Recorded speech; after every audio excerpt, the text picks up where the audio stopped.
말씀의 제목 같이 읽겠습니다. 시작. 1만 마디 방언으로 말하는 것보다 나으리라. Rather than 10,000 words in a tongue.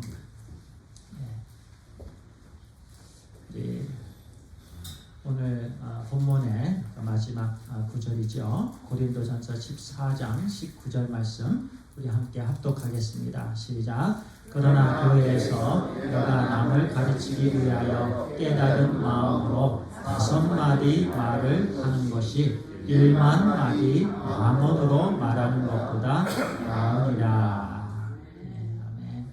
However, in the church I desire to speak 5 words with my mind, so that I may instruct others also, rather than 10,000 words in a tongue.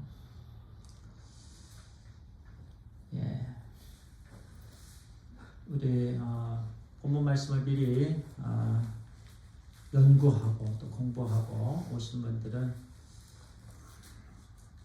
주제가 여러 주제로 할 수 있는 본문 말씀이구나 라는 부분들을 느끼셨을 거예요. 실은 저도 이 본문 말씀이 최소한 3가지 주제, 다양한 주제로 사실 말씀이 준비되었는데요. 그 중에서 하나를 픽했습니다.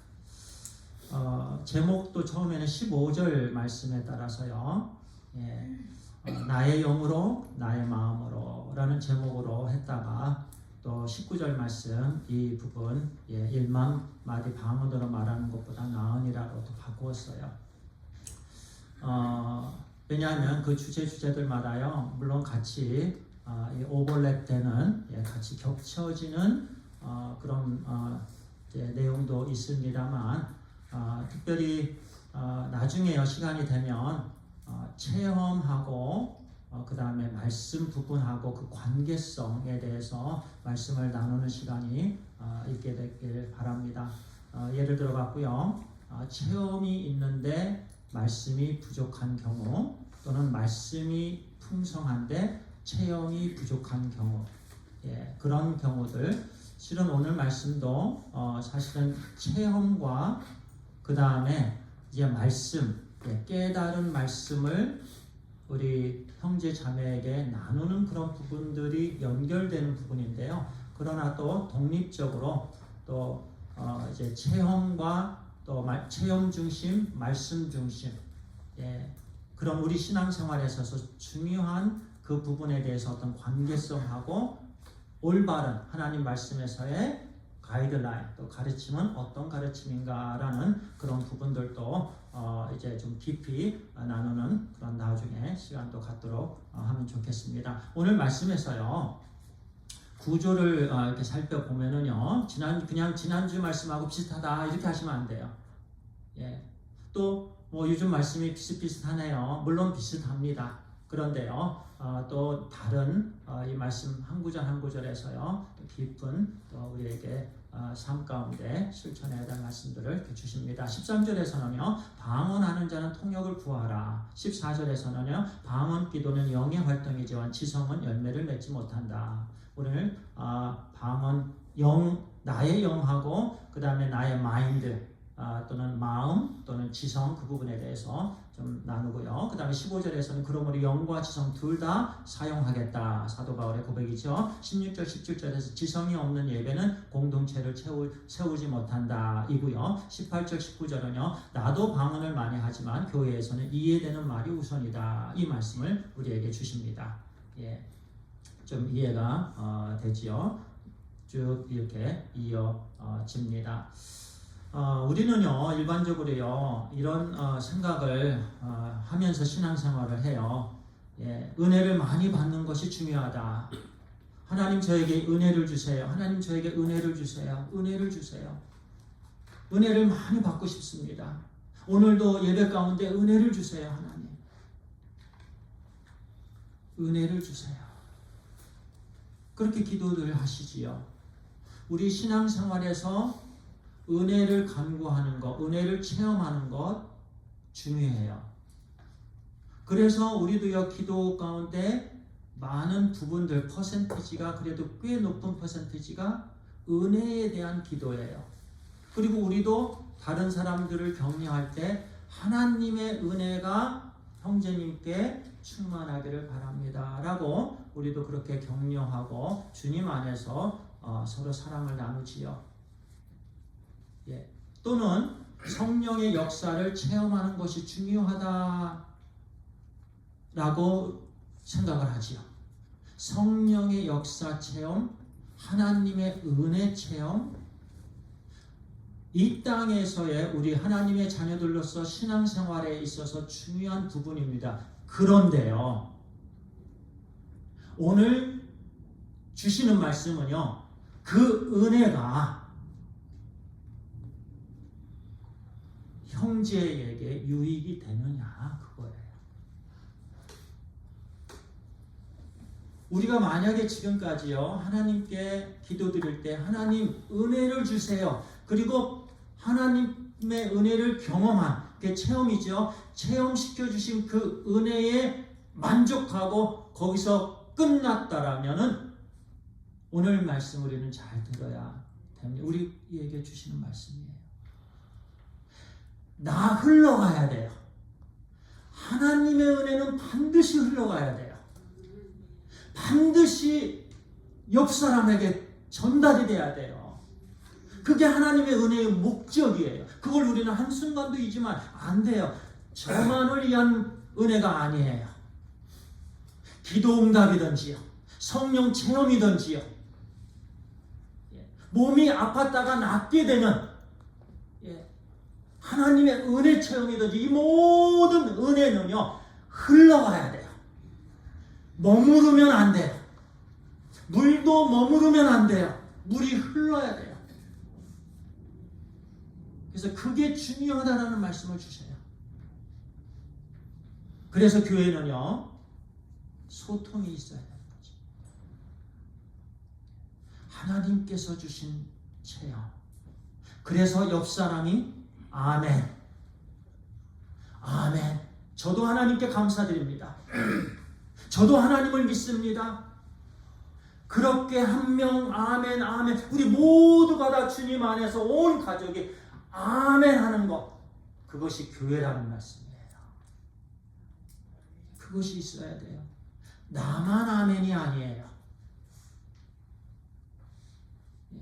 옆에 있는 형제님도 아멘.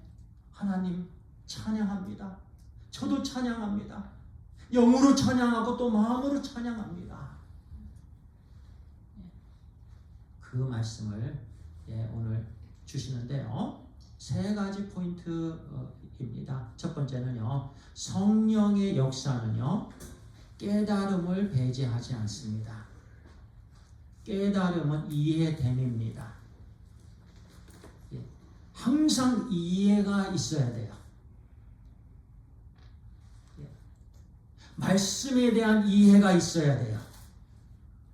그 이해가 성령님께서 주시는 은혜, 하나님께서 주시는 은혜가요 그렇게 말씀으로 이해되어져야 돼요.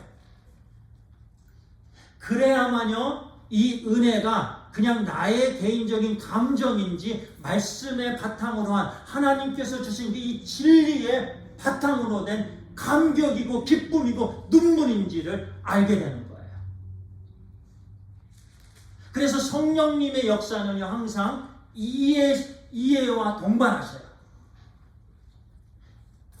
이해가 없는 눈물은 위험하다라는 말씀이에요. 그런데 어떤 사람들은 눈물을 흘리는데 내가 왜 눈물을 흘리는지 이해함이 없어요. 안 된다라는 거예요. 이 마음은 지금 뜨거운데 내가 무엇에 대해서 뜨거운가 그것을 이해해야 돼요. 그것이 성령님의 온전하신 인도하심에 우리가 들어가는 거예요. 그래서요 13절에 이렇게 말씀합니다. 그러므로 방언을 말하는 자는 통역하기를 기도하라.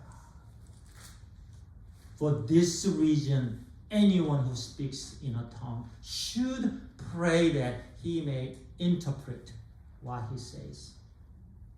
Interpret what he says. 이해되어져야 되는 거예요. 기도를 드릴 때 여기서 기도는 나의 영이지요. 성령님의 인도하심 가운데 드려지는 나의 영이 기도하는 이 영의 기도지요.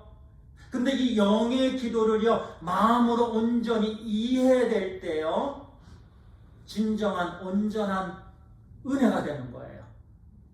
열매가 맺혀지는 거예요. 그러면서 상대방도 함께 아멘 하는 거예요. 이해가 있어야 돼요. 그것을 사도 바울은 강조합니다. 14절에요. 내가 만일 방언으로 기도하면 나의 영이 기도하거니와 나의 마음은 열매를 맺지 못한다. 방언으로만, 하나님과의 개인적인 대화지요. 하나님께 드리는 기도지요. 나의 영이 기도합니다. 그런데 마음으로 이해함이 없다면, 내가 이해를 하지 못한다면, 지금 어떠한 기도의 내용을 깨닫지 못한 상태에서 영만 기도하면 열매가 없는 거예요.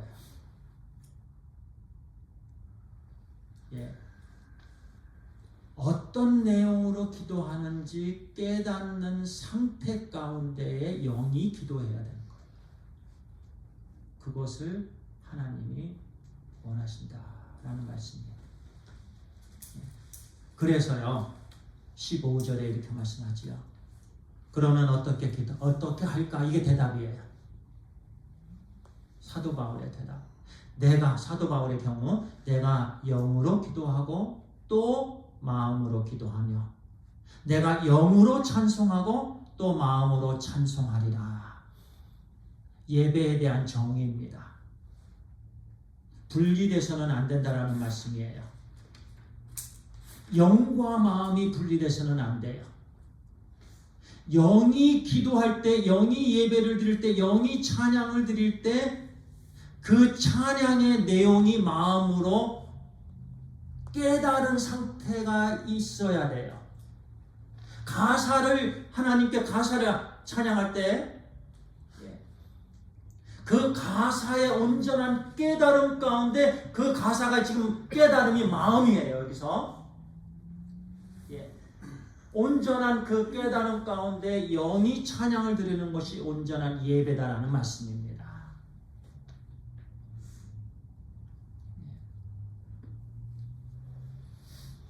우리는 이와 같은 예배를 드리게 되길 바랍니다. 이와 같은 기도를 드리게 되길 바랍니다. 영이 기도하고 그래서 이 단어는 카이라는 단어인데요. 영으로만 아닙니다. 마음으로만 아닙니다. 영으로 기도하고 카이, 마음으로 기도하며, 영으로 찬양하고 카이, 마음으로 찬양하고, 그리고예요. 항상 같이 가야 온전하다는 말씀.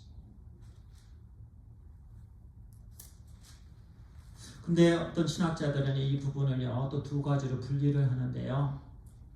영으로 기도하는 것을 개인 기도로 보고요, 마음으로 기도하는 것을 또 공중 예배 가운데 기도로 또 해석을 하는 경우도 있습니다. 그래서 개인 기도와 공중 기도를 나누는, 개인 예배와 공중 예배를 나누는 그런 말씀으로도 해석을 합니다.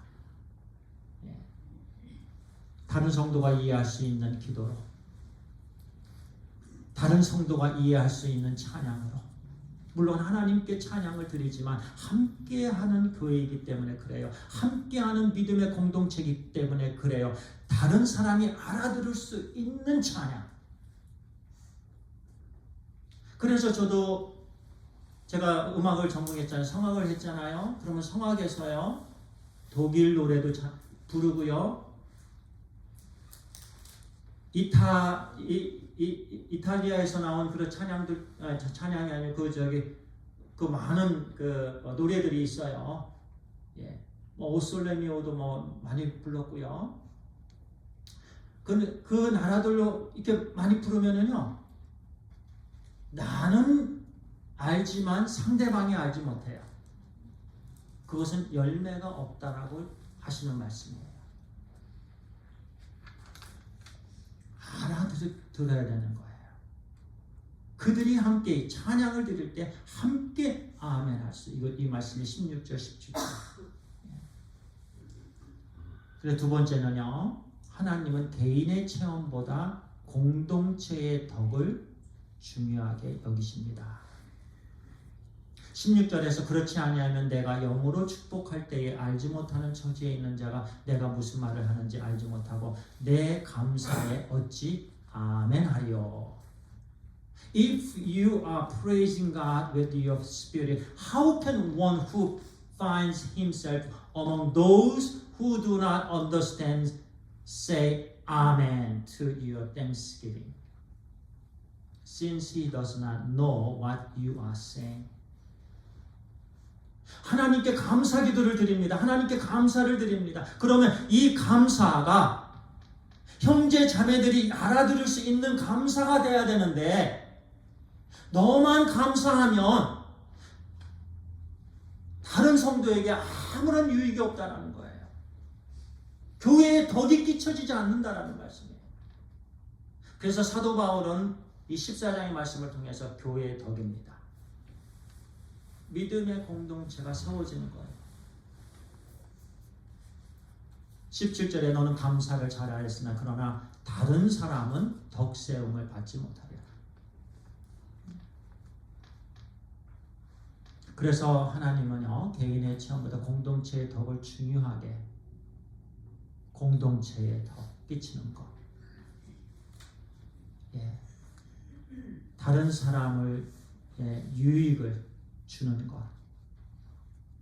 유익을 세운다. 예. 덕을 끼친다. 집이 세워지는 것을 말씀합니다. 옆에 있는 형제의 영적인 집이 아름답게 세워지는 것, 그것을 우리는 서로 감당하는 거예요. 성도님의 말씀을 깨달은 말씀에 따른 나눔을 통해서 저의 영적인 집이 잘 세워져야 돼요. 이것이 목적이에요. 그리고 제가 또 하나님의 말씀을 깨달은 것을 서로 함께 나눔으로 형제 자매 영적인 집이 또 아름답게 세워지는 것. 이게 덕을 끼친다라는 원어의 말씀 뜻이지요. 이렇게 각자의 서로 섬김을 통해서 나눔을 통해서 교회는 세워지는 겁니다. 그래서 교회는 함께하는 거예요. 마지막입니다. 가장 성숙한 영성은 하나님의 말씀을 사랑으로 이해시키는 영성이다. 중요하지요. 성숙한 영성은요, 하나님의 말씀을 사랑으로 이해시키는. 내가 너희 모든 사람들 방언을 더 말함으로 하나님께 감사하노라. 사도 바울은요, 훌륭한 방언을 했어요. 그런데요, 고린도 교회 성도들을 향할 때는요, 방언을 안 했어요. 하나님의 말씀을 가지고 갔어요. 그들이 이해할 수 있는 말씀으로 바꾸었죠. 물론 하나님의 말씀을 그대로 전한 그 말씀인데요. 그런데 가르칠 때에 쉽게 가르쳤어요. 사도 바울도 풍성한 개인적인 방언으로 하나님께 나아가는 그런 사도였지만은, 그러나 형제 자매를 대할 때는 항상 하나님의 말씀을 들고 그 하나님의 말씀을 나누었습니다. 우리 하나님도 마찬가지세요. 하나님께서 우리에게 복음을 주실 때요, 어려운 하늘의 언어로 하지 않으셨어요. 우리가 알아듣지 못하는 언어로 하지 않으셨어요. 우리가 알아들을 수 있는 말씀으로 하셨어요. 그리고 예수 그리스도를 임마누엘 하도록 하셨어요. 하나님께서 임마누엘 하셨어요. 우리와 함께 하셨어요. 우리가 이해할 수 있도록, 우리가 체험하고 우리가 만나고 우리가 대화할 수 있도록 하나님께서 내려오셨어요. 우리의 세워짐을 위해서, 우리의 구원을 위해서, 우리의 유익을 위해서 하나님께서 그렇게 하셨어요. 너희도 그렇게 하라는 거예요. 우리도 그렇게 해야 돼요. 겸손함으로 하나님의 말씀으로 나아가야 되는 거예요. 하나님께서 그렇게 하셨던 것처럼. 그래서 19절에요. 그러나 교회에서, 여기서 교회에서 중요한 단어지요. 내가 남을 가르치기 위하여 깨달은 말씀으로 5마디 말을 하는 것이 1만 마디 방언으로 하는 것보다 나으니라. 남이 알아듣지 못하는 말을 아무리 1만 마디라는 거 그 당시에요. 그 당시 사회에서 제일 많이 말하는 거예요. 말 많이 하는 게 중요한 것이 아니다라는 거예요. 깨닫게 하는 것이 중요하다는 말씀이에요. 내가 받은 은혜를, 그 은혜를 다른 사람을 세우고 있는가, 그 은혜를 통해서, 이게 중요하다는 말씀이에요. 흘러가야 되는 거죠. 남편의 말이 아내를 세우고 있는가, 아내의 단어, 아내의 그 대화가 남편을 세우고 있는가, 엄마 아빠의 대화가, 엄마 아빠의 말이 하나님의 말씀을 통해서 자녀를 세우고 있는가, 이 퀘션이 중요한 거예요. 아니면은 그냥 어려운 말, 속상하게 하는 말, 스트레스를 주는 말만 계속 하고 있는가? 절대로 아니 되는 거지요.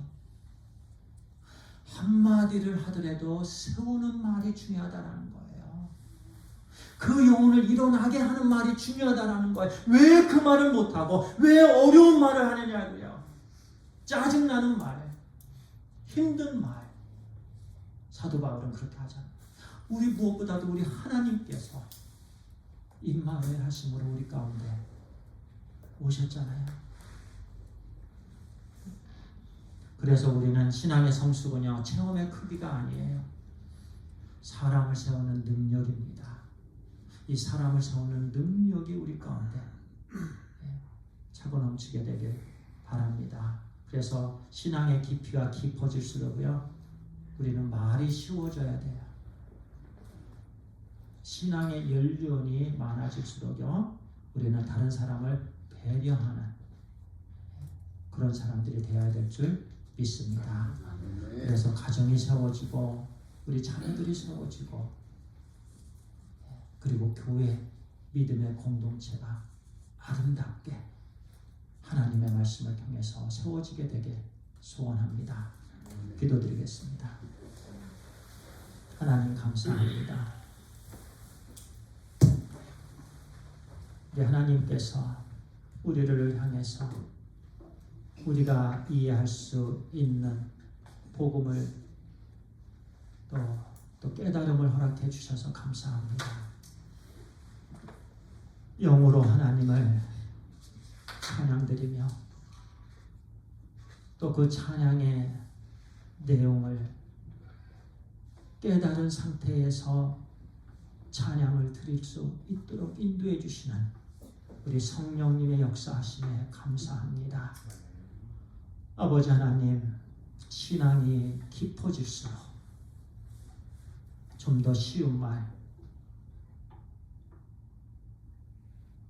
아내가 세워질 수 있는 말, 힘을 얻게 되는 말, 격려가 되고 유익이 되는 말,